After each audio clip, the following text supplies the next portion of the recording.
오늘의 말씀 함께 나누겠습니다. 따라합니다. 예수 그리스도의 날. 명절이지만 우리가 예수 그리스도의 날 이 제목을 통해서 또 우리의 삶의 자리를 조명해보고 또 비추어보고 들여다볼 수 있는 그런 시간이 되어서 뜻깊은 명절을 만들어가면 좋겠다는 생각을 합니다. 이제 우리가 여러 가지 이야기들을 또 잠깐 접어두고 오늘의 말씀으로 함께 다 같이 들어갈 수 있기를 원하고, 그 말씀 속에서 우리 주님을 다 같이 만날 수 있기를 주님의 이름으로 축원을 드립니다. 너무 귀한데요. 성경은 구약 성경과 신약 성경으로 구분이 되어 있습니다. 신약 성경은 전체가 몇 권인지 아십니까? 27권입니다. 그래서 27권의 책으로서 구성된 것이 신약 성경이고요. 그 27권 중에 거의 절반에 해당되는 13권을 쓴 사람이 있어요. 그가 누구일까? 사도 바울입니다. 정말 왜 사도 바울이 대단한지 아시겠죠? 성경에 자신이 쓴 글 13권이 들어갔다는 것, 그건 뭐 역사 속에서, 모든 역사 속에서 그렇게 선택받기란 쉽지가 않습니다. 그만큼 사도 바울의 삶이 위대했다는 것을 우리가 알 수가 있고, 정말로 그 삶은 우리가 본받을 만한 삶이겠다는 생각도 충분히 할 수가 있습니다. 사도 바울이 쓴 책 중에 바로 오늘 본문 고린도전서도 나타납니다. 고린도라는 지역은 유럽에 있는데요. 그리스 아테네에서 한 60km 조금 더 떨어진 곳에 고린도라는 도시가 있습니다. 목사님들께서 설교하실 때마다 고린도라는 도시는 여러 가지로 막 설명을 많이들 하십니다. 그만큼 고린도는 유명한 도시이고 경제적으로 또 여러 가지로 또 활발한, 그 당시에도 아주 유명한 도시였기 때문입니다. 많은 사람들, 많은 인구를 가지고 있고 10,000명 이상이 모일 수 있는 그런 경기장도 갖고 있는 곳이 바로 고린도라는 그런 도시입니다. 사도 바울도 고린도라는 도시에서 1년 6개월 사역을 했습니다. 6개월 사역을 하고 그는 떠나서 에베소로 가게 되어서 그 고린도의 소식이 굉장히 궁금했죠. 굉장히 궁금했는데 빌립보에서 감옥에 있다가 로마로 갔을 때도 빌립보 소식이 너무 궁금했는데 소식을 들었듯이, 또 고린도에서 사역을 하고 에베소로 갔는데 고린도의 사역이 바울에게 들려왔습니다. 근데 아주 좋은 소식도 들려왔고, 좋은 소식만 있는 게 아니라 교회는 어느 교회든지 다 시끌벅적 안 좋은 이야기도 많이 있습니다. 안 좋은 소식도 제법 많이 들려왔어요. 그래서 사도 바울의 마음이 생각보다 편치 않았습니다. 어떤 소식들이 있었냐면 교회 안에 자꾸 사람들이 당을 짓는다는 거죠. 이걸 보면 당 짓는 것은 사람들의 습성 같습니다. 어느 교회든지 자꾸 사람 중심으로 이렇게 끼리끼리 뭉치는 그 끼리끼리 문화가 있어서 그것이 얼마나 교회를 힘들게 하는가, 그게 얼마나 교회를 몸살 나게 하는가, 이걸 우리는 알아야 돼요. 목사를 중심으로 사람들이 모이고, 장로를 중심으로 모이고, 권사를 중심으로 모이고, 집사를 중심으로 모이고, 우리가 흔히 쉽게 말하는 내 사람, 그게 참 나쁜 말인 것 같습니다. 내 사람은 참 좋은 말 같은데 끼리끼리 문화 속에서는 참 나쁜 말 같아요. 우리가 이러한 문화 속에 살아왔었다면 정말 우리는 회개해야 됩니다. 반성하고 회개를 해야 됩니다. 남이 아니라 내가 정말로 교회를 힘들게 한 사람이었구나, 교회를 몸살나게 했던 사람이 나구나, 이렇게 생각하면서 좀 회개할 줄 알아야 됩니다. 여전히 우린 사람들을 찾아다니고 사람들에게 붙들고 누구 줄에 설까 이런 고민들을 한다면 그것은 예수를 잘못 배운 거고, 우리가 정말로 이 교회는 예수 그리스도를 머리로 하는 하나의 몸이라는 이 교회론적 개념을, 이 신앙적 개념을 다시 회복하는 것이 얼마나 중요한가를 생각을 해야 됩니다. 더 이상 교회를 힘들게 하지 말자, 더 이상 교회를 몸살나게 하지 말자, 이것이 우리 모두의 마음이어야 되지 않는가. 이게 고린도 교회가 이랬던 거죠. 또 은사주의 문제가 있습니다. 은사의 문제가 고린도전서에 엄청나게 나오거든요. 다양한 은사들도 소개하고 그 은사의 바른 사용법도 이야기를 하고 하는데, 결국에는 그 은사가 문제를 일으킨 건 뭐겠습니까? 결국엔 자기를 드러내고 싶은 거예요. 은사를 통해서 자기 존재감을 막 뿜어내고 싶은 그런 마음들이 교인들에게 있었습니다. 한국 교회도 한 시절 이 은사의 바람이 불어서 무슨 태풍이 지나간 것처럼 그런 시절을 우리는 다 경험을 했을 거예요. 그렇지 않습니까? 너도 나도 은사 나중에 은사 타령이 되었습니다. 은사 안 받으면 믿음 없는 것처럼 평가하고 은사 받으면 막 자랑하고 또 과시하고 자기를 드러내는 수단으로 은사를 얼마나 많이 썼는지 그죠? 그럴 때가 참 많았습니다. 그래서 은사를 그토록 사모했던 그런 시절들 그러나 지금은 그런 모습들이 싹 사라진 것 같아요. 근데 은사가 참 중요한데 은사에 대한 관심도 사라진 것이 아닌가 그런 또 아쉬움도 있습니다. 또 어떤 모습이 있었냐면 우상의 제물을 먹을 것이냐 말 것이냐 이 문제가 고린도 교회의 심각한 문제 중에 하나였어요. 다양한 신들이 존재하는 사회였고 그 신들에게 제물들을 바쳐가면서 예배를 드렸죠. 제사를 드렸죠. 근데 그 제물들이 뭐 얼마나 많겠습니까? 그러니까 그 제물들이 시장으로 나오기 시작하는 거예요. 그러니까 제물로 드려졌던 그런 고기들이나 또는 뭐 이렇게 곡식들이 나올 때 그것은 가격이 싸거든요. 그러니까 많은 사람들이 접근을 하는 겁니다. 근데 보게 되면은 말씀을 제대로 이해한 사람들은 전혀 우상의 제물에 구애를 받지 않아요. 자유하는 그런 믿음이 있어서 그것을 쉽게 사 먹을 수가 있었습니다. 근데 믿음의 초보들은 우상의 제물이라는 그 성격이 강하기 때문에 그것을 선뜻 사서 먹기가 어려웠던 거예요. 그래서 어떻게 우상에게 바쳐졌던 제물을 먹을 수 있느냐 막 사람들이 염려하고 두려워하는 가운데서 거리낌 없이 그것을 사 먹는 그리스도인들이 많았던 거죠. 그러다 보니까 상처받는 사람들이 많았어요. 그 사도 바울은 자기 자신도 자유하게 그 음식을 먹을 수 있지만 내가 사 먹는 것을 통해서 누가 상처를 받는다면 하지 않겠다. 우상의 제물이 나빠서가 아니라 누구의 믿음에 상처를 줄 수 있다면 내가 그 행동을 하지 않겠다라고 사도 바울은 고백을 합니다. 그가 뭐 육식을 먹지 않았다는 이야기가 아니라 누군가에게 마음의 짐이 되고 부담이 될 수 있다면 나는 나의 자유를 제한하겠다. 이것이 사도 바울의 신앙이었어요. 참 그 신앙이 멋있죠. 자기 신앙이 누군가와 이어져 있다는 것을 알고 내가 자유하다면 모든 것에 난 자유할 수 있다가 아니라 모든 사람들을 위할 수 있고 그들의 신앙을 지켜줄 수 있는 그들의 신앙이 성숙하도록 도와주는 그 믿음이 바로 사도 바울의 믿음이었던 것입니다. 이러한 다양한 문제점들을 교회가 안고 있다는 소식을 듣고서 사도 바울은 그 교회를 생각하며 글을 쓰고 있는데 그게 바로 고린도 전후서가 되는 거죠. 그런 가운데 바울은 고린도 교회를 향해서 인사를 하는 장면이 오늘 본문 1절에서 3절까지 나옵니다. 3절에 보면 인사를 하는데 하나님 우리 아버지와 주 예수 그리스도로부터 은혜와 평강이 있기를 원하노라. 늘 바울이 인사하는 그런 패턴이죠. 그러면서 5절과 6절에 칭찬을 합니다.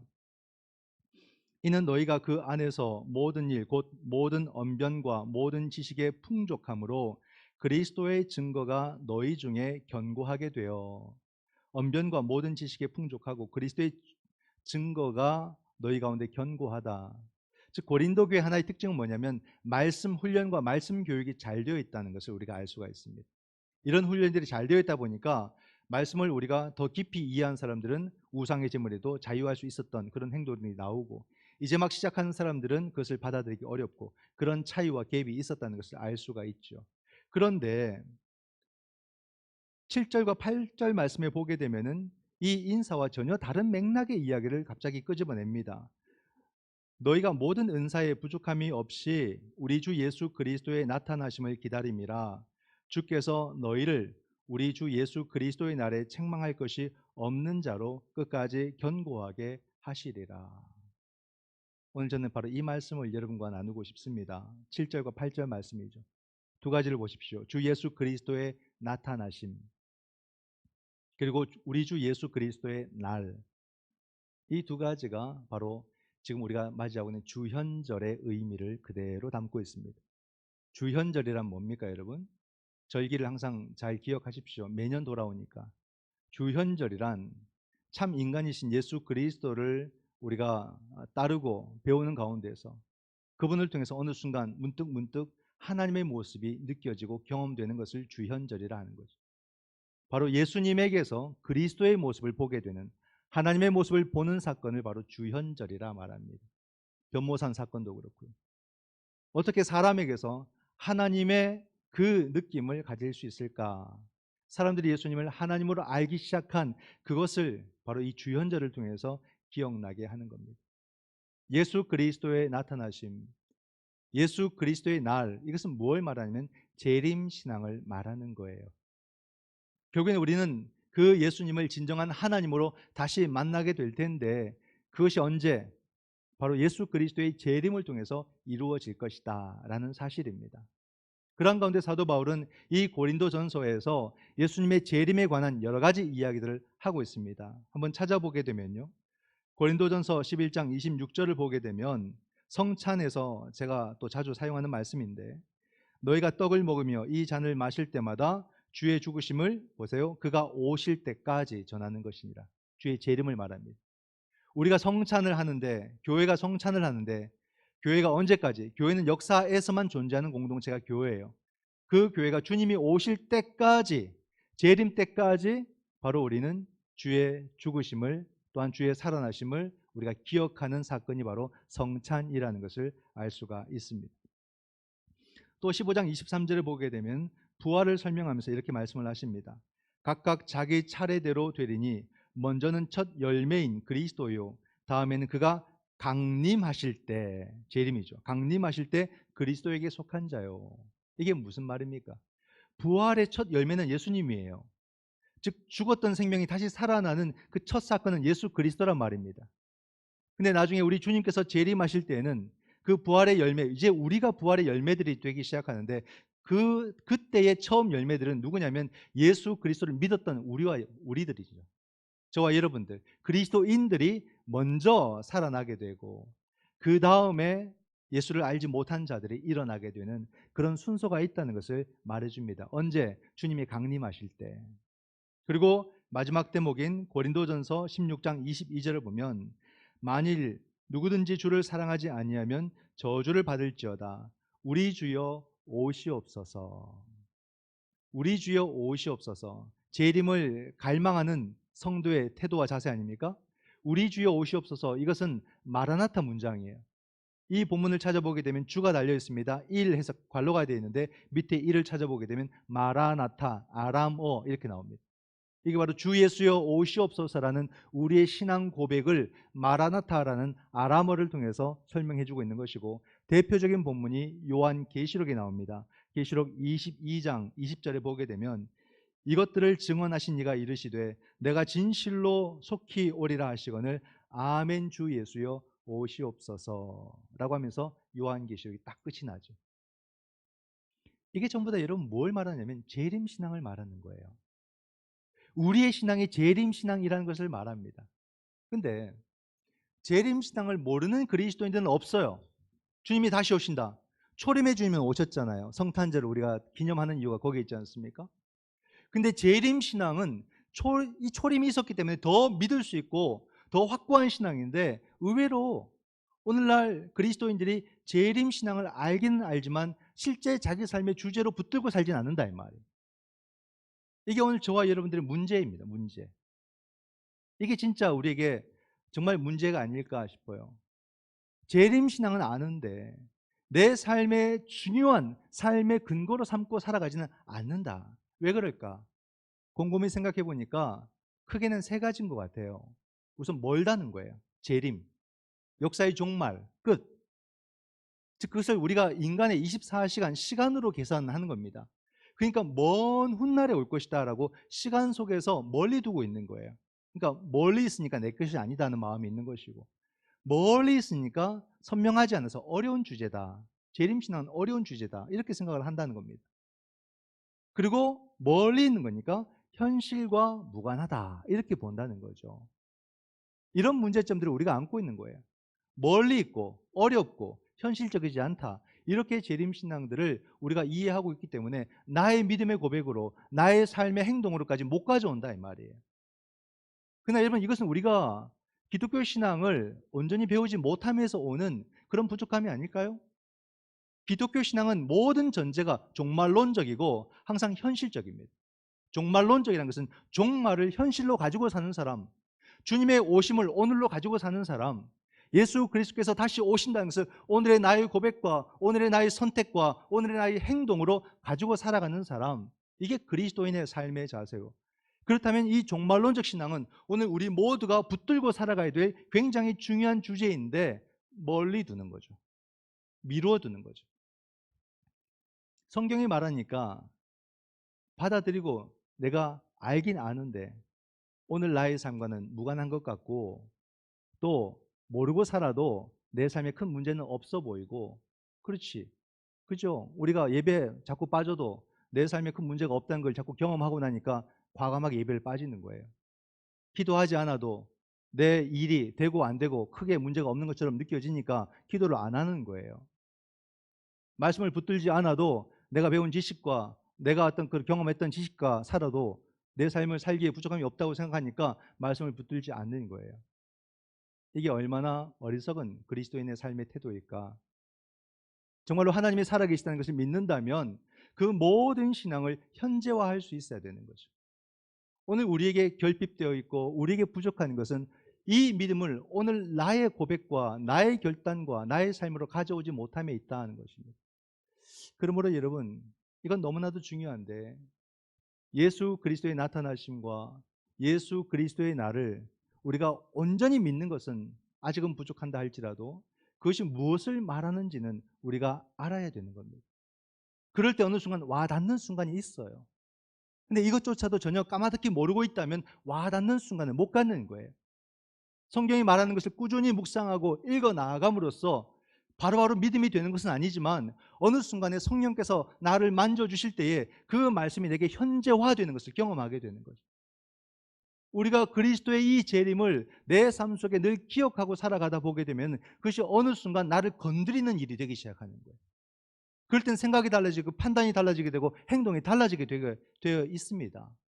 그러므로 오늘 우리는 이 두 가지를 한번 배워보자는 거예요. 이게 너무 중요하니까 한번 알아보자는 겁니다. 예수 그리스도의 나타나심, 이게 오늘 나에게 뭐냐 하는 거죠. 나타나심. 이게 바로 재림신앙입니다. 나타남. 예수님은 우리에게 나타나신 적이 있어요. 언제? 십자가에 죽으시고 사흘 만에 제자들에게 그 공동체 속에 한번 나타나셨잖아요. 그 주님께서 부활 승천하셨어요. 승천하셨기 때문에 다시 오시리라 말씀을 주셨기 때문에 그 주님이 다시 나타나실 것을 우리는 우리의 믿음으로 받았고 그 믿음을 가지고 살아가는 거죠. 그럼 이런 질문 한번 해볼 수 있을까요? 이건 아마 2023년 오늘 한국 교회에서 여러분만 듣는 이야기 아닐까 싶습니다. 왜냐하면 여러분의 담임 목사가 고민했던 주제니까 여러분만 듣는 특권이 생긴 겁니다. 감사하게 생각하셔도 되지 않을까 싶은데, 저는 어릴 때부터 여러 가지 궁금증들이 있었는데 그 중에 하나가 예수님께서 다시 오실 때 어떤 모습으로 오실까, 이게 저한테는 궁금한 하나의 주제였습니다. 예수님께서 우리가 상상하고 있는 그 모습으로 쫙 멋있게, 성화에도 그런 그림이 있죠. 예수님께서 공중에서 내려오시는 그 장면이 있고 밑에는 수많은 사람들이 주님을 영접하는 그런 장면이 성화에 있지 않습니까? 과연 그 모습으로 오실까라는 거예요. 오늘이 여러분에게 정말로 감사하게 받을 말씀인지 여러분들을 후회하게 하는, 속상하게 하는, 실망케 하는 그런 말씀이 될지 모르겠습니다만 과연 그런 모습으로 오실까라는 거죠. 사도행전 1장에 보게 되면 사람들이 예수님이 승천하시는 모습을 보고 있으니까 흰옷 입은 두 사람이 뭐라 말합니까? 왜 하늘을 쳐다보고 있느냐? 너희들이 본 그대로 다시 오시리라, 이렇게 분명하게 말씀을 하고 있거든요. 그 말씀 때문에 주님께서 그 모습 그대로 다시 쫙 이렇게 오신다고 사람들은 상상을 하는 거예요. 근데 과연 그렇게 오실까라는 거죠. 근데 이제 와서는 저는 거기에 대한 제 나름의 답은 얻었습니다. 그렇지 않다는 겁니다. 분명히 성경은 하나님은 영이시니라고 말씀을 하세요. 우리 예수님께서는 하나님 보좌 우편에 계시다라고 말하는데 그것이 어떤 유대 30대 청년의 모습으로 앉아 계시겠느냐라는 거죠. 바로 거룩하신, 보이지 아니하시는 하나님의 영, 성자의 영으로 하나님과 함께 하신다라는 사실입니다. 그것이 더 아름답지 않겠습니까? 그것이 더 귀하지 않겠습니까? 예수님과 니고데모가 거듭남에 대해서 대화를 할 때에 예수님이 거듭남을 가르쳐 주니까 니고데모가 이해를 못했어요. 거듭 태어난다는 말이 무슨 말인지 몰라서 니고데모가 뭐라 말합니까? 어떻게 사람이 어머니 뱃속에 다시 들어갔다가 나올 수 있겠습니까? 라고 질문을 그렇게 하죠. 할 수 없는 일. 그런 것처럼 우리 주 예수 그리스도께서 부활 승천하셨는데 다시 그 거룩하신 하나님께서 인간의 몸으로 재차 오실 이유가 있느냐 이 말이에요. 그럴 이유는 없다는 겁니다. 그보다도 더 영광스럽고 하늘 보좌 영광을 버리고 이 땅에 오셨다고 해서 다시 그가 하나님이 되셨는데 더 영광의 주가 되셨는데 다시 인간의 몸을 입으실 필요는 없더라 이 말입니다. 예수님의 실제로 여러분 올라가는 걸 본 사람이 몇 사람이나 되겠습니까? 이만큼 되겠습니까? 너무 적은 사람들이에요. 근데 역사 속에서 예수 그리스도를 믿은 사람들은 얼마나 많습니까? 중세 자체가 크리스텐돔이라 해서 기독교 왕국 시대였습니다. 얼마나 많은 사람들이 예수를 믿었습니까? 그러나 그 누구도 예수님을 보고 믿은 사람 아무도 없어요. 보지 않고 예수 그리스도를 자신의 하나님으로 믿었어요. 그러므로 우리 주 예수 그리스도께서 성자의 하나님의 모습으로 이 땅 가운데 강림하셔도 주님을 믿는 데는 아무런 지장이 없습니다. 우리 주 예수 그리스도께서 그런 영광 가운데 우리 가운데 다시 오실 것이다 라는 것을 바로 예수 그리스도의 나타남이다, 강림이다, 성경은 그렇게 이야기한다고 저는 믿습니다. 그렇다면 그 나타나심을 어떻게 이해하는 것이 가장 잘 이해하는 것일까? 그 나타나심을 바로 계시, 레벌레이션이라고 하는 계시로 우리가 이해하는 것이 가장 바람직합니다. 계시라는 것은 드러냄이거든요. 나타남은 그냥 못 봤던 얼굴을 다시 보여짐입니다. 달란트 비유에서도 그 주인이 종들에게 달란트를 맡기고 멀리 여행을 떠났다가 돌아오지 않습니까? 돌아와서 그 종들 앞에 설 때 그것을 바로 나타남이라 이렇게 말을 합니다. 우리가 명절이어서 예배 마치면 또 우리 가족들을 만나게 되죠. 그것이 바로 나타남이에요. 오랫도록 못 보다가 서로 보게 된 것, 이게 나타남입니다. 얼마나 반갑습니까? 그런 차원을 말하는 거예요. 근데 계시는 뭘 말합니까? 드러남이에요. 감추인 것이, 우리가 몰랐던 감추었던 것이 드러나는 것을 계시라고 말합니다. 즉 주님의 나타남을 뭘 말하냐면 우리가 이 땅 가운데 예수님의 모습을 참 인간과 참 하나님으로 경험했지만은 온전한 하나님으로 알지는 못했어요. 예수님을 바라보면서 뭔가 하나님의 모습이 보이긴 보이는데 나의 주여 하나님 이렇게는 고백을 못했다 이 말입니다. 근데 주님께서 다시 오실 때에는 우리가 전혀 알지 못했던, 우리가 정말로 맛만 보았던 정말로 진정한 하나님의 모습을 우리가 경험하게 되는 사건이기 때문에 그것을 계시적 사건, 나타남이라 이렇게 이야기를 하는 것입니다. 그래서 고린도후서 5장에 보게 되면 사도 바울이 이전 것은 지나갔으니 보라 새 것이 되었다.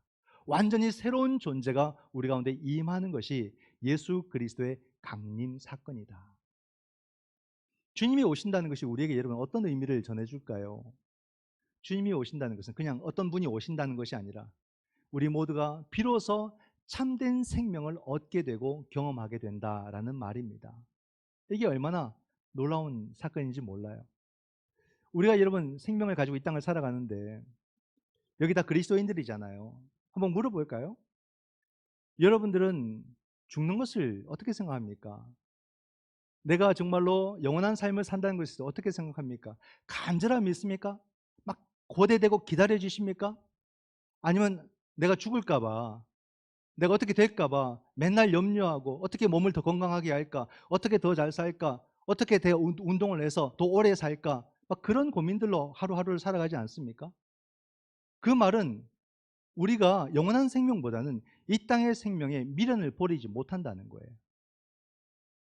어떻게든 하루라도 더 살려고 하는 그런 미련을 버리지 못하는 그런 모습이 의외로 많다는 겁니다.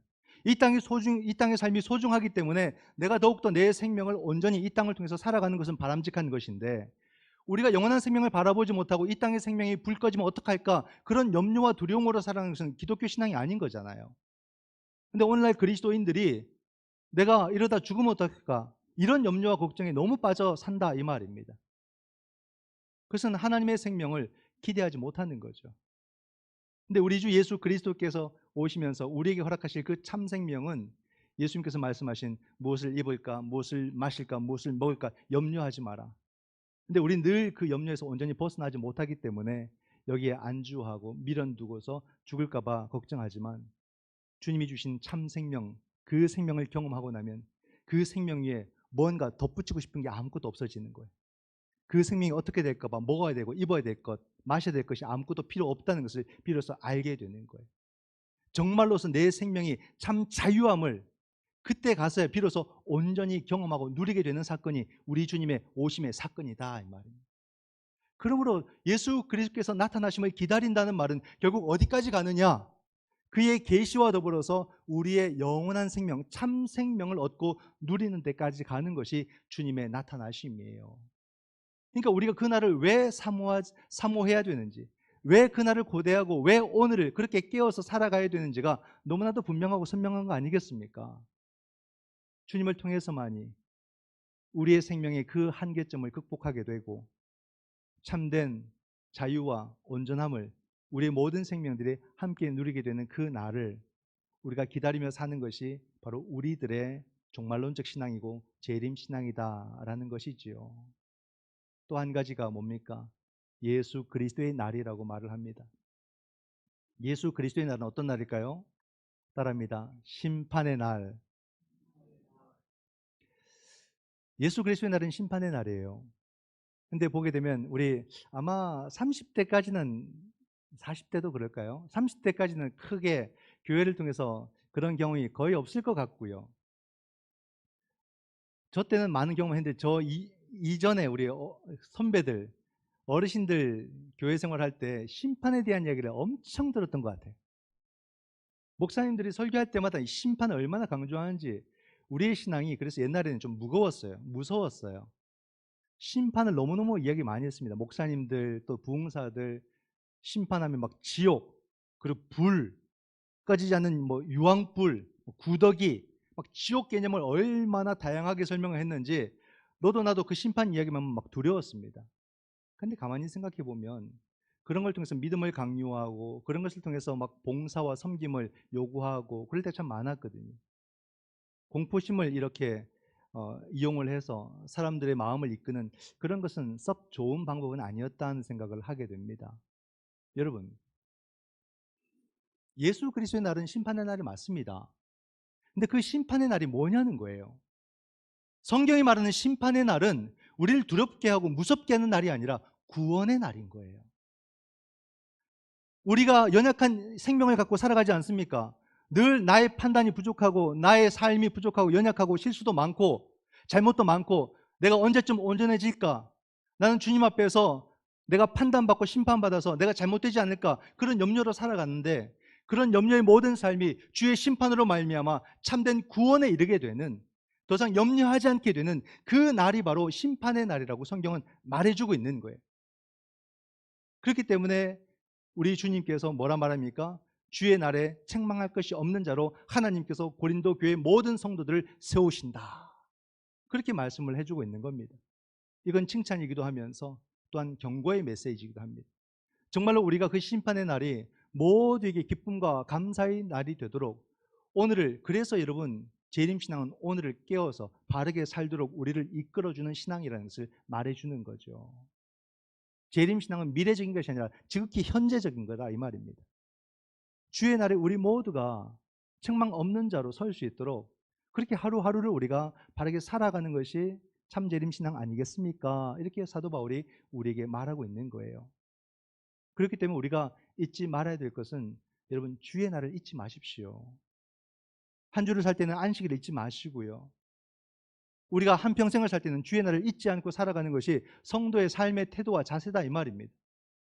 달란트를 주신 하나님께서 그 달란트를 계산하시겠다고 말씀하시는데 나의 생명에 대해서 하나님께서 판단하지 아니하시겠느냐 하는 거죠. 너무 중요한 거예요. 한 인생이 얼마나 가치 있습니까? 그냥 거저 오는 인생이 없어요. 그냥 왔다가 사라지는 인생이 아무도 없습니다. 모든 생명은 영원성을 갖기 때문에 하나님의 섭리 속에서만 이 땅 가운데 삶이 허락되는 것이고 그러므로 그 삶이 하나님께서 얼마나 관심 있게 그 한 인생을 보시겠느냐 말이에요. 분명히 그 사람에게는 달란트도 주시고 계산도 하시고 그 사람에게 생을 주시고 그 생을 하나님께서 판단하시겠다라고 말씀하고 있다는 거예요. 그러므로 우리는 오늘의 현실에 너무 매몰되어서 우리가 잠자는 영혼처럼 살지 말고 늘 깨어있는 자로 살아가야 된다라는 거예요.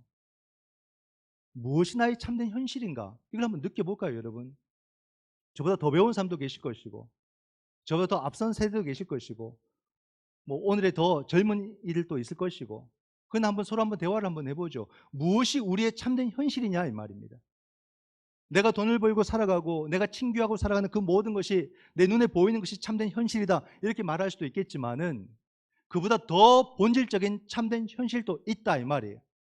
내가 중요하게 여겼던 그 모든 삶의 자리는 시간이 지나면 다 바뀌어요. 변화되어져 가요. 사라지기도 합니다. 그게 나의 현실들이에요. 움직이는 현실. 그러나 그 모든 것 속에서 변하지 아니하고 나와 함께 하시는 하나님이 나의 참된 현실이다 이 말입니다. 우리 모두의 참된 현실은 바로 하나님이심을 믿으시기 바랍니다. 어느 누구도 하나님을 벗어나서 사는 인생이 없어요. 자기의 삶은 변화무쌍할지라도 하나님이 함께 하시면 언제나 한결같다 이 말입니다. 그러므로 그 삶이 지탱이 되는 거지, 내가 무슨 재주와 내가 무슨 힘으로 내 이 변화무쌍한 나의 인생을 내가 책임질 수 있겠느냐? 불가능입니다. 그러므로 하나님이 나를 붙들어주고 계시고 그 하나님께서 나를 이끌어 가시는 것이 진정한 나의 참된 삶의 현실임을 믿으시기 바랍니다. 그러므로 우리 모두의 최선의 삶은요, 뭐겠습니까? 바로 예수 그리스도에게 더 가까워지는 것이 참된 삶입니다. 이 한 해도, 또 새해도, 또 새해도 우리는 지난 시간과 다르게 또다시 예수 그리스도에게 한 걸음 더 다가서는 것이 진정한 그리스도인의 삶의 태도인 거죠. 이 삶보다 더 귀한 게 있을까요? 오늘 사도 바울은 예수 그리스도의 나타나심을 기다리고 주의 날을 기억하는 그 고린도 교회를 정말 잘했다고 칭찬하고 있듯이, 이 21세기를 살아가는 우리에게 우리가 주의 날을 사모하며 우리 주님을 기다리며 오늘의 현실을 더 힘있게 더 온전하게 살아간다면 사도 바울이 다시 우리를 칭찬해 주실 줄 믿습니다. 그러므로 여러분, 오늘 우리의 삶도 주의 날에 책망할 것이 없는, 정말로 인정받을 수 있는 그런 삶을 우리가 오늘을 꿈꾸며 내 삶의 모양들을 만들어 가야 돼요. 내 가정도 그렇게 만들고 또 내 직장도 그렇게 만들고 나와 함께 했던 모든 사랑하는 사람들과 정말로 우리가 예수 그리스도께서 기뻐 받으실 만한 삶의 모습들을 만들어 가는 것, 이게 얼마나 중요하고 소중할까. 그러기 위해서 마지막으로 제안드리는 것은, 이 한 해도 여러분 진정한 예배자가 되시기를 바랍니다. 절대 여러분 예배 안 드려도 뭐 상관없더라, 뭐 말씀 안 봐도 내 삶에 지장이 없더라, 그런 말 하지 마시고, 내 삶의 참된 현실과 본질은 하나님이심을 믿을 때에 우리는 예배자로 살아가는 게 맞습니다. 하나님의 교회와 한평생을 사는 게 맞고요, 말씀과 기도를 붙들고 사는 것이 맞고요, 그게 다가 아닙니다. 그것을 우리의 삶의 전제로 삼고 그 다음에는 어디겠습니까? 나의 가정에서, 나의 직장에서 나와 함께하는 모든 사람들과 참된 코이노니아, 삶의 친교를 나눌 수 있어야 돼요. 이게 바로 신앙이 삶이 되는 것이고 예배가 삶이 되는 것입니다. 신앙은 잘하지만 삶을 살지 못하는 그리스도인들이 의외로 많아요. 신앙은 그렇게 구분되는 것이 아니라는 것을 아시고 내가 고백한 대로 살아갈 수 있는, 그래서 모든 사람들과 참된 코이노니아, 친교를 나눌 수 있는 그런 우리 성도들이 될 수 있기를 바랍니다. 좀 멋있는 그리스도인들이 되기를 바라요. 특별히 이제 설 명절 아닙니까? 여러분들, 이혼율이 가장 높아질 때가 명절 지나고랍니다. 그게 지난주 통계도 또 나왔어요. 부인할 수 없는 사실이죠. 많은 남성들이 대리 효도를 한다는 겁니다. 부인을 열심히 일시켜서 부모에게 내가 효도하고 있다 이걸 보여주고 싶은 그런 남성들의 잘못된 사고들이 많았던 거죠. 이것을 반성하고 우리가 할 수 있는 일, 저도 또 일을 해야 될 것 같은데 우리가 할 수 있는 일 같이 찾아간다면 그것이 정말 우리의 가정들을 바르게 세우는 일이 아닐까. 그죠? 또 여러분, 말 조심하셔야 됩니다. 가족 간의 불화와 다툼도 이런 모임을 통해서 많이 나타나요. 그럴 때 우리가 말 하나도 조심해서 하고 생각해서 하고 또 내가 손해본다는 마음으로 대화에 임하시고 더 사랑하고 섬긴다는 마음으로 이 명절을 잘 보내시는 것이 바로 재림신앙의 성도들의 삶의 태도요 자세라는 것을 아시고 귀한 삶이 되시고 한평생 예수 그리스도께로 가까이 나아가시는 저와 여러분이 되시기를 주님의 이름으로 축원드립니다. 아멘. 기도하겠습니다.